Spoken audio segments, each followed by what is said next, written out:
ഇപ്പോൾ ബീച്ചിൽ വന്നപ്പോഴേ ആ പഴയ വൈബൊന്നുമില്ല കേട്ടോ. കാരണം ഇവിടെ കുറേ കടകളുണ്ടായിരുന്നു. ഇങ്ങനെ ഭയങ്കര ഒരു മേലിനൊക്കെ ഡ്രോണിലൊക്കെ എടുത്ത് എന്ത് രസം അറിയോ, പല നിലക്ക് പല കളറുകളും ലൈറ്റും കാര്യങ്ങളൊക്കെ.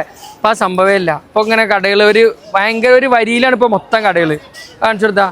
ആ പണ്ടത്തെ രസമൊന്നുമില്ല. സംഭവം ഒരു യൂണിഫോമൊക്കെ ഇട്ട മാതിരിയായി അല്ലേ, ഒരു യൂണിഫോമിറ്റി കാര്യങ്ങൾ ആ ഫീലൊക്കെ വന്ന്. പക്ഷേ ആ പഴയ രസമല്ല. നമ്മളെ ബീച്ചിന് എപ്പോഴും ഭംഗി ഇതിൽ ഇങ്ങനെ കുറേ കടകൾ ഇങ്ങനെ ഇതിപ്പോൾ എല്ലായിടത്തും ഉണ്ട്. നമ്മൾ ഓരോ സ്ട്രീറ്റുകളിൽ പോയാൽ, കൊൽക്കത്ത സ്ട്രീറ്റിൽ പോയാൽ, അതേമാതിരി ചെന്നൈ മറീന ബീച്ചില്ലേ, ചെന്നൈത്തെ ലോകത്തിലെ തന്നെ ഏഷ്യ തന്നെ 2ാമത്തെ വലിയ ബീച്ചാണ്. അവിടെയൊക്കെ എന്താണ്ട് ഇങ്ങനെ വരിക്ക് കടകൾ. പക്ഷെ ഇത് കോഴിക്കോടിൻ്റെ ഒരു പ്രത്യേകത എന്ത്, ഇങ്ങനെ അത് ഓട്ടോമാറ്റിക് ഉണ്ടായതാണ്. ഒരാൾ വന്ന് കടയിട്ട് അപ്പുറത്ത് വേറെ ആൾ ഓട്ടോമാറ്റിക് ഉണ്ടായൊരു സംഭവമാണ്. അതിങ്ങനെ മാറ്റി സർക്കാരിൻ്റെ പുതിയൊരു പദ്ധതിയാണ്. അപ്പോൾ ഈ സർക്കാർ ചെയ്തതിൽ വളരെ ഏറ്റവും നല്ലൊരു സംഭവമാണ് ഇത് എന്നൊക്കെ പറയപ്പെടുന്നത്. അപ്പോൾ നിങ്ങളെ അഭിപ്രായം എന്താ? ഇത് ഇങ്ങനെയാണോ രസം, അതേ പഴയ കോഴിക്കോടാണോ രസം? ഏതാ രസം നിങ്ങൾ പറയും, എല്ലാവരും അഭിപ്രായം പറയും.